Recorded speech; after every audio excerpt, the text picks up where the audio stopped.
The first gun we're going to start with is the Kel Tec P-15. And this is about as budget gets. But before that, if you like the content, please hit the like button and subscribe. It helps the algorithm and, makes my channel a bit stronger and easier or less easier to suppress. And also, if you're feeling generous, there's a couple links and a couple different ways to send some support. But let's get back to the video. Kel Tec P-15. Very interesting gun.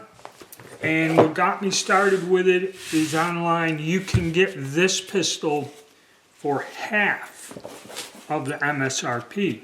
And even now, it's still out there in that price range. So why is that? Okay. Kel Tec's somewhat of a respectable company. There's a lot of people that don't like Kel Tec.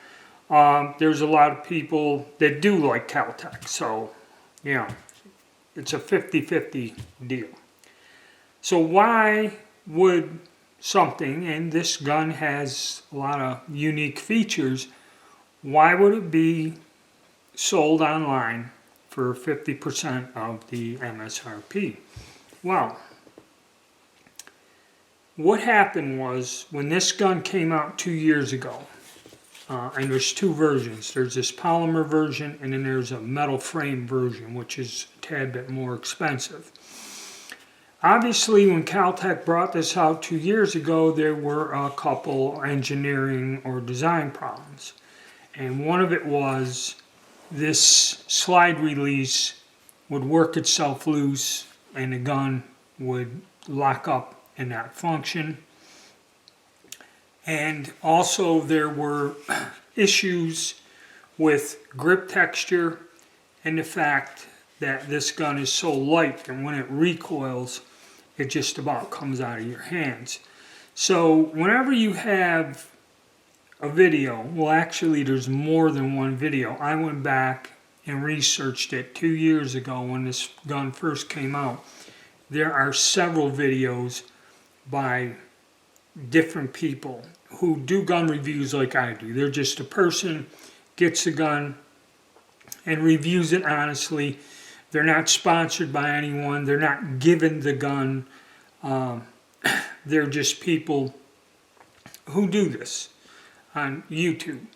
And there are more than one. I'd say I found 3 or 4 that had some issues with this gun, had to send it back. And what it was is in the design, that little slide release lever which holds the gun together would work itself loose and then the gun would lock up and jam. Okay. So once, and the thing is, I have not had that problem. Okay. They've obviously, since this gun was produced, probably years later, they have fixed the engineering issue and is no longer a problem. But once that gets out and people see that, that's not going to go away. So I believe this gun is considered problematic. That's number one.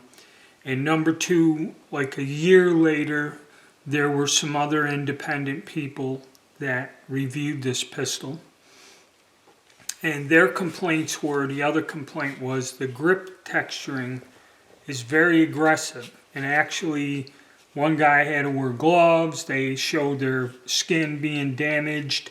And they also stated that the gun feels like when you fire it, that it's just trying to fly out of your hand because it's so lightweight.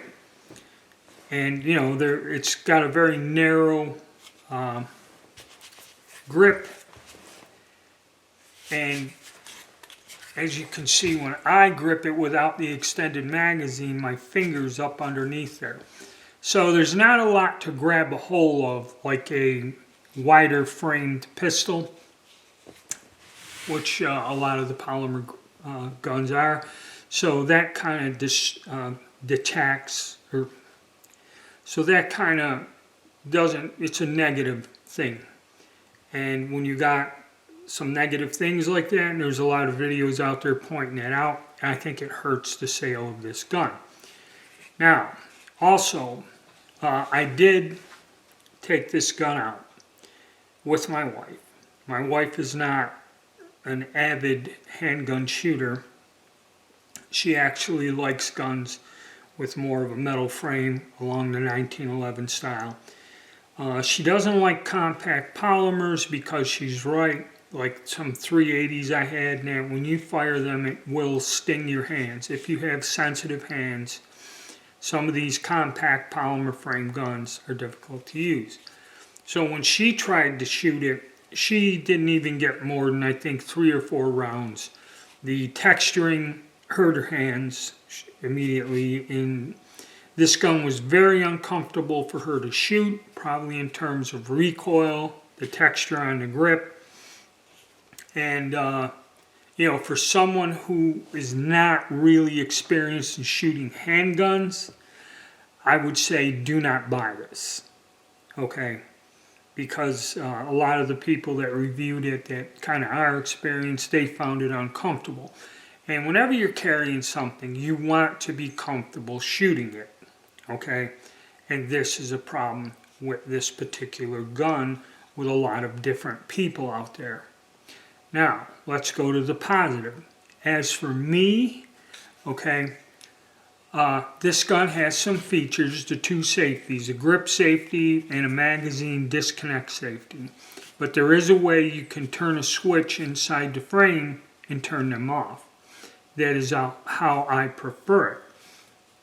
Also, you have 2 loaded chamber indicators. You have a physical one here that pops up, and you have a window on the side of the barrel to where you can look in there and see the brass frame. So to me that's a plus. I disengaged the safeties, and when I did take this out with my wife, I didn't notice it. You know, I mean, if you look in the videos, I didn't notice anything funny, but I fired a couple other handguns that were different. And when I did fire this, I got the sensation that last time that this was recoiling back in the hand. So that is true. But in my initial shootings of this, or use of this, it was not a problem. Okay? And I found, you know, I kind of like the True Glow sights, okay, on here. Those are neat. And I found that this grip, this small grip, and with the 12 round mag, even though my pinky goes underneath, I can pick this gun up, shoot it, and hit more accurately and more consistently with the gun in this configuration. Safety's off, small mag, no finger extension. Don't ask me why, okay? What it is this thing just fits in my hand right to where it's like an old Kodak camera, point and shoot.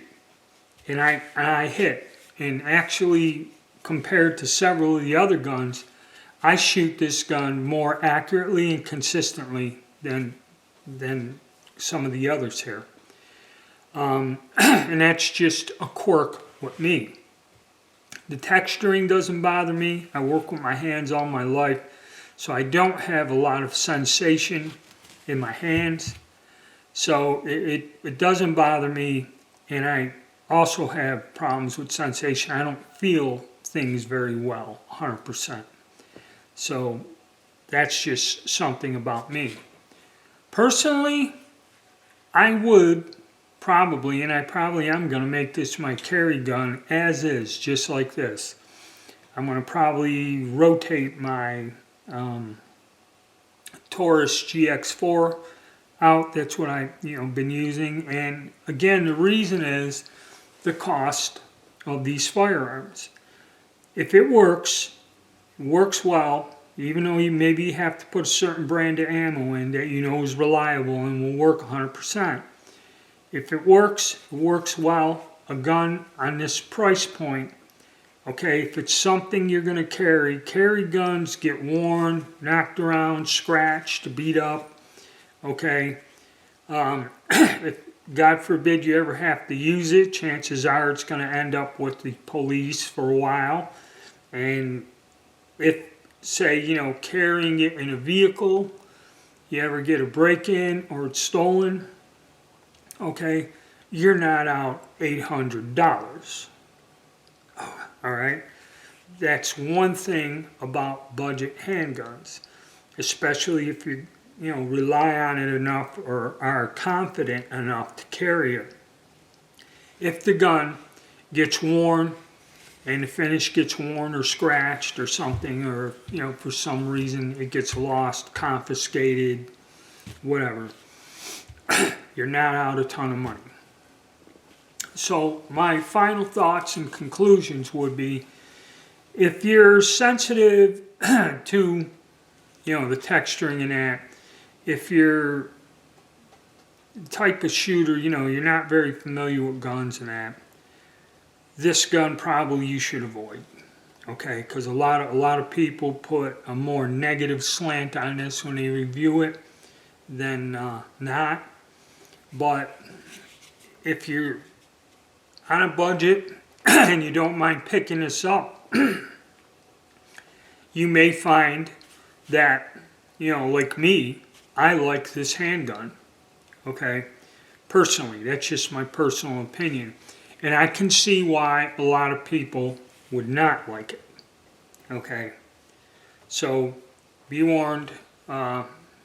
If you are very particular in your handguns, got sensitive skin, don't like really aggressive texturing and that, and are recoil sensitive, then I would avoid this. But still, I like it. I think it's a great gun. And that's my thoughts on it.